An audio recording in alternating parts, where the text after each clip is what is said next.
Muri iki gihe ingo ni nyinshi ziri kubakwa, ariko kubera icyo ari nako iziri gusenyuka nazo ziri kuba nyinshi. Tugiye kurebera hamwe, ese niba uri umugabo ukaba ari n'umugore mwarashakanye muteganya kugira ngo mutere imbere, hari byinshi cyane rero bishobora gutuma mugira intonganya mu rugo ugasanga ingo zirasenyutse. Aka kanya umwana w'umukobwa aravuga ati nkeneye umugabo, yamubona akagira ngo abonye ibyishimo, ariko yagera mu rugo ntibiteye kabiri bagatangira gushwana. Umusore nawe nuko akavuga ati mbonye inkumi. Hari imico rero myinshi cyane muba mwaragiye muhura nayo mbere, ukibaza ngo iyi mico ndayijyana mu rugo cyangwa hari ibyo ngomba guhindura. Niyo mpamvu niba warashakanye n'umuntu, itegure kugira ngo abo guhindura imico. Nimba wararakazwaga n'ubusa byihorere, nimba mbese wari umuntu uzi gukunda ubuzima bworoshye, menya ko isaha n'isaha bishobora gukomera. Gerageza kugira ngo rero nimba ugiye gushaka kubaka urugo, gerageza kuba utandukanye na wa wundi wa mbere utarashaka. Ikuremo ibintu by'ubwana, wikuremo ko niba ugiye kubana n'umuntu kandi ntabwo uwo muntu ari umumarayika, ashobora gukosa nawe ushobora gukosa. Ibyiza rero nuko nimba ugiye kubana n'umuntu mubanze muganire, ariko nimunagira n'ibyo muhura nabyo mu mubano wanyu, habeho kugira ngo kwihanganira ku mpande zombi, muganire n'imiryango, mugire inshuti nziza, kandi nibiba ngombwa aho bigoranye muhamagara ababyeyi banyu cyangwa se ababahagarariye, mwungurane ibitekerezo kugira ngo mwihe rubanda. Ibyiza ni uko ukora share, subscribe kuri channel yacu kugira ngo dukomeze kugenda tubana. Kimwe duhereye hano iwacu mu Rwanda, ubushakashatsi bwakozwe n'urwego rw'imiyoborere mu Rwanda RGB mu mwaka wa 2017. Ubushakashatsi bwagaragaje ko amakimbirane mu muryango yari hejuru ya 50% by'imiryango yose mu gihugu. Ni ukuvuga ko na 2019 amakimbirane mu muryango yari kuri 70%. Murumva ko umwaka utashye undi ukaza, amakimbirane agenda yiyongera kandi biteye inkeke. Hari impamvu rero zituma amakimbirane aza mu miryango. Reka turebere ku mpamvu nyinshi cyane zitandukanye. Reka turebe ku mpamvu yo kutaganira. Niba warashakanye n'umuntu ukamutaganira, menya ko ari ikibazo. Iyo umwe atabwira undi bimuri ku mutima cyangwa se akabaho kurenzaho, kandi nyamara imbere mu mutima harimo ubabaye, ibi bishobora kugira igihe umwe afata umwanzuro ndetse utanakwiye. Kandi nyamara mu gihe iyo habaye kuganira, niba hari uwakosereje undi, mu biganiro mukanabishakira umuti hakiri kare bitararenga inkombe. Mbese kuganira birinda ko ibintu byagera kure. Iyo mutaganira ni kwa kundi usanga umwe muri mwe hari ufite ikibazo akabura umugira inama uko yakitwaramo. Hari n'ubwo usanga niyo mufitanye abana mudahuriza hamwe mu kubaha uburere buboneye. Indi mpamvu ya kabiri twavuga ni ibibazo by'amafaranga cyangwa se imitungo. Buriya na mbere yuko abantu babana cyangwa se bashakana, bagomba kubanza kuganira ibyerekeranye n'imitungo yabo, kuko buri wese hari ibyo abasanganywe afite ariko azazana mu muryango bagiye kubakana. Kutumvikana ku ikoreshwa ry'amafaranga bituma buri wese atekereza ibye ku giti cye, kandi iterambere ry'urugo rirebwa na buri wese. Iyi ni impamvu ishobora gutuma rero abantu bamwe na bamwe bagirana amakimbirane mu rugo biturutse ku mutungo cyangwa se ku mafaranga. Niba hari amafaranga runaka mu rugo mufite mukamutaganira ku mikoreshereze yayo, buri wese agategura icyo kuyakoresha ku giti cye. Aho ngaho niho uzasanga umuntu yakoze ikintu runaka kubera ko mutabanje kubiganiraho, ugasanga habayemo gushwana. Ibi ngibi bikarangira rwose impande zombi zitumvikanye. Indi mpamvu ituma abantu b'iki gihe cyangwa se imiryango imwe n'imwe igirana ibibazo byo kutumvikana harimo gucana inyuma. Niba umugabo cyangwa umugore aca inyuma uwo bashakanye, bitera intimba mugenzi we. Ibaze nawe niba uri umugabo ukaba ufite umugore mwashakanye, ariko ukaba ufite undi ku ruhande utereta cyangwa se uhakaya cyangwa se witaho, bikagera ubwo mugera no ku ngingo yo kujya muryamana mu ibanga. Ibi biba biteye isoni, kuko nubwo ubanye utya n'uyu mwashakanye, ntubura ibyo usohora mu rugo nk'amafaranga ujyana kuri wa wundi wo ku ruhande twakita inshoreke. Bityo umuryango ugatangira gukena, ugasubira inyuma, ndetse hakaba n'igihe igikenewe iwawe nko kuvuza umwana cyangwa se kwita ku mwana, kumugurira ibikoresho bimwe na bimwe byo mu rugo, bikaba byagorana kuko hari ahandi umutungo w'urugo ujyanwa. Indi ngaruka yo gucana inyuma harimo kubaho gusuzugurana hagati y'abashakanye.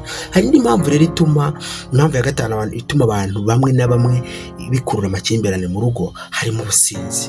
Iyo unywa inzoga nyinshi zirengeje urugero, byatuma umwashakanye abangamirwa, kuko hari ubwo bihindura imyitwarire y'uwanyoye isindisha, bigatuma akora ibyo atari asanzwe akora, mbega imyitwarire ikaba yahinduka. Indi mpamvu harimo kutubahana. Iyi ngingo ni imwe ikunze gutera amakimbirane mu ngo, kuko iyo umwe adaha agaciro undi akamusiga imbere y'abantu cyangwa ntumwubahe mu magambo n'ibikorwa, biba ari ikibazo rwose. Niba uri umugabo ukaba utubaha umugore mwashakanye, biba ari ikibazo. Kandi nawe umugore niba utubaha umugabo mwashakanye, menya ko uba uri gukurura ibibazo mu muryango wanyu.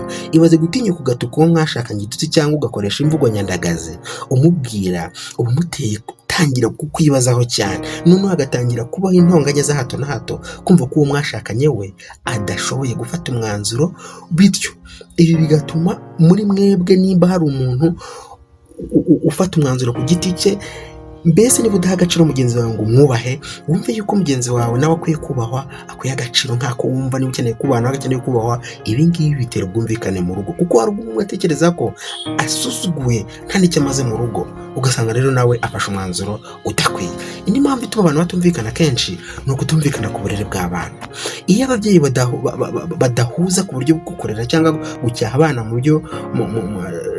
byo bakoze by'amakosa, ibi nabyo bitera amakimbirane. Urugero, hari ubwo umwana akora amakosa runaka, none umubyeyi umwe ashobora kubona ko ntacyo bitwaye, ntabifate nk'ikosa kandi ari ikosa, bityo umwe mu bashakanye akabona ko mugenzi we ari gushyigikira umwana mu makosa, bikaba byamubabaza ku buryo hari n'ubwo yafata umwanzuro wo kutazongera kwita ku myitwarire y'uwo mwana, kuko rimwe na rimwe abona ko aba ashyigikiwe, yemwe akabona n'ubwo uwo mwana yaba yakoze amakosa. Ni impamvu rero isobanura ko kutumvikana ku burere bw'abana byatera amakimbirane mu ngo. Dufate nk'urugero, nk'igihe ubanye n'umuntu ariko akaba yari asanzwe afite umwana mbere y'uko mushakana. Ibi rero hari ubwo uyu mwana ashobora kwitabwaho cyane n'umubyeyi umwe kurusha undi, cyangwa se akaba yafatwa bitandukanye n'abandi bana mwabyaranye. Ibi nabyo byatera ubwumvikane buke hagati y'abashakanye. Indi mpamvu twavuga ni ukuburirira umwanya uwo mwashakanye. Mbese niba uri umugabo ukabonera umwanya umugore wawe, cyangwa se umugore akabonera umwanya umugabo we. Niba guhana umwanya biba gake, biragoye ko hari igikenewe mu rugo ngo rutere imbere, ntabwo byagerwaho. Aha twavuga nk'iyo ubuzima bwa buri munsi ari ukubyuka mu gitondo ujya mu kazi, ariko udashobora kubona umwanya ngo uganire n'uwo mwashakanye, bitera ikibazo mu rugo. Yego akazi ni ngombwa kuko ni nako mukuraho amaramuko ya buri munsi, ariko biba byiza habayeho kugerageza kuganira hagati yanyu. Iyo utaganiriye n'uwo mwashakanye, ntimushobora kungurana ibitekerezo byazana iterambere mu rugo. Iyo uburira umwanya w'umwashakanye, bishobora kumukururira kujya kureba abantu bamuha umwanya, noneho gucana inyuma bigatangira kuziramo. Kutabona umwanya ngo muganire nk'abashakanye bigira n'ingaruka ku bana mwabyaranye, kuko ntimuhuriza hamwe ngo mutekereze ku burere bwabo. Urugero, ukabona niba ari umwana w'umukobwa watwaye inda itateguye, cyangwa se niba ari umuhungu abaye ikirara, yagiye mu biyobyabwenge, none mugatangira kwitana ba mwana ngo ese ninde wabigizemo uruhare hagati yanyu. Indi mpamvu ituma abantu bashakanye bagira amakimbirane ni ukugira inshuti mbi, ukagira ibigare. Kwa kundi ugira ibigare bikakugira inama, kandi nyamara izo nshuti si izo kukubaka. Mugahora mu businzi, mugahora mu busambanyi, mugahora mu magambo, izo ni inshuti mbi. Izo nshuti mbi rero zangiza imiryango yanyu. Mucike ku nshuti mbi kuko zangiza imiryango yanyu. Indi mpamvu twavuga noneho ituma abantu bashakanye bagirana ibibazo, ugasanga hahora intonganya mu rugo, ni ihohoterwa ribabaza umubiri n'iribabaza umutima. Ihohoterwa ribabaza umubiri n'iribabaza umutima, iri ni ihohoterwa rikomeye, kuko akenshi usanga abashakanye babigira, ndetse rimwe na rimwe ugasanga hari ababihisha. Niba ari umugabo akubita umugore, bakabihisha. Niba ari umugore abangamira umugabo, bakabihisha. Gukoreshwa imibonano mpuzabitsina ku gahato, nimba ari uwo mwashakanye ariko mutabyumvikanyeho, bikaba ikibazo. Iri ni ihohoterwa ribabaza ku mubiri ariko ribabaza n'umutima. Iri hohoterwa rero rituma mu rugo hatabaho ubwumvikane hagati y'abashakanye. Nimba mwarashakanye ariko mugomba kuganira ngo ese turabana gute, aho kugira ngo muhore murwana, kugira ngo muhore mutongana, kugira ngo muhore mushyamirane, ibi byose ni ibyangiza imiryango yanyu. Ni ukuvuga ngo rero iri hohoterwa ni byiza ko iyo rigaragara mu rugo murigendera kure, kuko ni rimwe mu risubiza ingo zanyu inyuma, hagahoramo ubwumvikane bukeya.